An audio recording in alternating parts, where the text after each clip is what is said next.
What's going on, guys, and welcome back to another Sorare video. It's been about 3 weeks since we've uploaded the video now, so I'll give you a few reasons why we haven't been doing that. So first of all, the gallery's been in a bit of a transitional period. We haven't actually had any teams out there. There's not been that much football on, but we're getting back to the European seasons being back active now. We've got a bit of a gallery together. I'll show you that in a second. So basically we sold off all the MLS cards and we've rearranged the gallery to some pretty different players. It's going to be a lot more enjoyable for me, I think, with the players that I've got now, and I think we're still going to be pretty competitive in the same divisions we were, so the channel should still go pretty well. We'll get some rewards, show you guys some exciting lineups, and second of all, I've just been super busy. I've been looking for a new job. I'm about to move house. I graduated. I'll show you a couple of photos from my graduation maybe, and I've also been to a wedding recently as well, so it's just been a pretty hectic 3 weeks in real life outside of Sorare for me, and there's been a lot of changes on Sorare as well. So we'll jump over to Sorare, I'll show you guys what we've done with the gallery, and we'll build our first lineups for the new European season, I guess.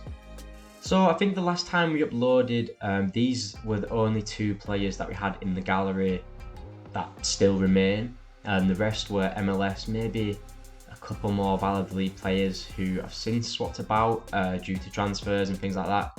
But these guys have stayed. I've actually made a little bit of profit on both of them. They've both gone up quite a bit since I bought them, so that's nice. And as you can see, that was about a month ago. This guy 18 days ago, so maybe he wasn't actually in the last video. Maybe we only had this guy. But the rest of the players here have been picked up more recently. We'll take a look at these. So Raul Moro is a young forward signed by Valladolid. I think he's going to be heavily involved next season. They've just sold 2 of their main strikers. This guy can kind of play a striker and out on the wing, so I'm hoping he gets involved with quite a lot of minutes. A young forward, so hopefully they try and bed him in this season, similar to Boyomo, another really good young defender. But we've got 3 under 23 players from Valladolid here who could be really good. I'm expecting Valladolid to put in a shift this season, really push on. Hopefully they can do well. This guy looks really good. I haven't seen much of Moro yet. As you can see, the other 2 players are Chelsea players. I support Chelsea, that's why I thought it'd be a bit more fun to have players that I really want to follow strongly in the gallery. Thiago Silva, I think he's going to be heavily involved this season. He's Chelsea's #1 centre-back, especially with Fofana and Badiashile out. We have just signed Disasi, who will compete for that right centre-back spot. If Thiago Silva needs resting, he's going to get minutes. Left centre-back's probably going to be Levi Colwill. So I think Chelsea's best partnership at the back is Thiago Silva and Colwill, so that's why I picked him up. He's actually nearly doubled in price since I bought him. And I bought Sterling. Sterling was a bit of a weird one. I expected him to have a big season. That was about 2 weeks ago. But since he hasn't been really good in pre-season, I still expect him to start against Liverpool. I'm hoping he can kick on. Now we're back into crunch time, the league's coming back. I'm hoping Sterling kicks on because, again, he can play on the right and the left. We've got Mudryk and Madueke out there, but I think Sterling, Premier League experience, we know he can get goals. I think he should get some serious minutes, as long as he can really pick up his form, because he has been quite poor. Moving up, I bought Gallagher. I bought him around the time there was a bit of speculation about a West Ham move. That seems to have died down a lot, as Poch has said he's going to be key in his Chelsea plans. So I think he's a good option. Chelsea's midfield depth isn't great. We could still see Casadei and maybe Santos go out on loan. I think Santos is going to stay now though. We'll see about Casadei, he could as well. But Gallagher's one of the most experienced midfielders in this Chelsea team at the minute, and Kunku's just been announced out for 2 months. If we sign Caicedo, I think Gallagher and Carney Chukwuemeka will share a lot of minutes in that number 10 role. And we've seen Gallagher can score, create chances, and he's just a workhorse as well. So I think if he's going to get himself some good minutes in this Chelsea side, then he could get some good scores. And he's actually another under 23 player. I'm just realising that if we can pick up an under 23 goalkeeper, there's a little under 23 squad building there. Ben Chilwell, picked him up quite cheap, 0068. He has doubled in price since I bought him as well. I think a lot of people have been quite impressed with him in pre-season. He's nailed down that left wing back spot, which he should. He is Chelsea's best wing back. Maatsen looks promising, but he's been playing a few different roles for Chelsea, so we'll see what happens there. But for me, Chilwell is going to start the season at left wing back for Chelsea, and that's why I picked him up. So with that, that's like a little Chelsea pro team there. We might look at picking up Kepa, but I just want to see how things pan out with Robert Sanchez and what's going on there first.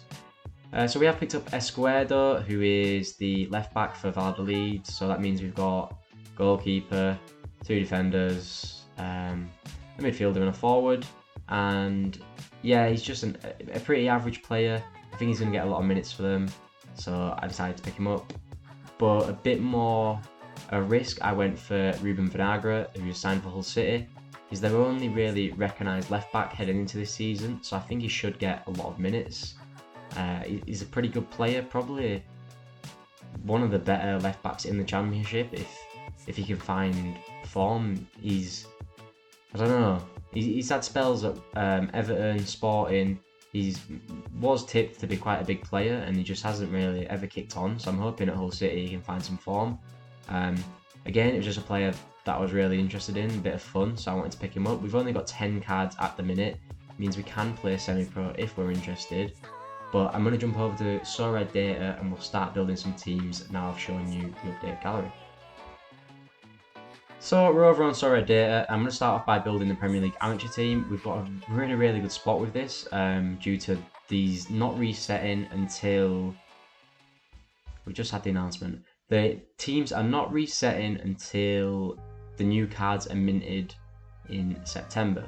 So we've got a lot of players with really good XP. I'm just going to put this team basically picks itself. Yeah, so look, we've got like 8, 8.5, 8.5, 8. Really good XP. I'm going to captain Bruno for that, I think. I don't know how this is going to work with... I'm just going to take Eze out for a second. So obviously we have Tonali, who's transferred to Newcastle. I had Højlund and I had Gvardiol. And Tavares, who have all moved to the Premier League. I don't know whether it's going to be possible to use them in this. I imagine it isn't.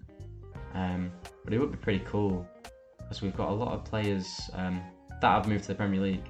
But Eze gets that. I think Eze is going to have a good season. That's a really good fixture. So we'll lock that in as the Premier League amateur team. Look at these L15s of all these guys. It's way higher than when I picked them up. Bruno's got a really good fixture for that first game, so we'll put him as captain. Obviously, we've got the Premier League Pro team, which I was just talking about. We could play semi-pro instead if we don't have faith in Chelsea, which I don't. But we're just going to throw them into this. It's a little bit more fun, a little bit more exciting watching the Chelsea game. I'm gonna be watching out for my players, obviously. Chilwell in there. He's got a really low L15 on Chilwell, so that's really good. I think I'm gonna captain Thiago Silva. Just a bit more consistent. It'd be a bit more adventurous to captain Chilwell or Sterling, but I think for now we'll just stick with Silva. I think he could be the top point scorer there. Chilwell could get subbed off early. Gallagher might not get 90, so we'll just stick with Silva in that for now. It's well under the cap there as well, so even if Chilwell does kick on and get that L15 up, we'll still be able to play that. And the Valladolid stack I'm going to throw into cap 240 for now. It's going to be well under the cap, as you'll see in a second. I was thinking about playing this in cap 220, but I think just the chance of getting the £5 a week off this will really help us build the gallery up again. This is what we were playing in the MLS. So the only tricky decision I've got here, I guess, is whether I play Ruben Vinagre or Esquerdo. Vinagre didn't have the best game against Norwich, but the whole team really struggled. I thought Norwich looked a lot better, and Hull looked slightly worse than I expected. But I think they're going to bounce back quite strongly against Sheffield Wednesday at home. That's a game that they really need to win. So I'm going to give Vinagre another chance. As you can see, Esquerdo isn't 100% anyway, and this way we just get a team where it's predicted that they all play. There's not actually many predictions on the Valladolid team, so that's not great, but we'll go with that. As you can see, it's 70 under the cap, so we can quite fit it comfortably in 220. Let me know what you guys think about that, because that could definitely be an option, but for now I'm going to save that. We will be playing in the other amateur divisions. I'm just not as interested in them. I don't follow them as strictly as I do the Premier League. let's say, so I'm not going to be building them in videos and things like that. This is the return of the £25 Road to Glory. All these players have been bought from the sales of our MLS cards, any rewards from before this little break. The gallery's at about, it's taken a little bit of a hit. I think when the peak of MLS we were at like £120, but we're down about 80, 90 again now, because when we sold the MLS cards off, they were on the way down. But I wanted to get as much out of the MLS as I could, like fun wise, instead of just selling off early and having an even longer break. So I got the fun out of that. We've got a few teams here, 2 limited teams, a really good amateur team going out as well. Obviously Liverpool don't have the best fixture with Chelsea, Villa don't have the best fixture with Newcastle, but these players in future weeks I think are definitely going to win us rewards. So let me know what you guys think about the teams. If you've enjoyed this video, make sure you like, subscribe, leave a comment about which team you're most excited about heading into this season, and I'll see you all next time.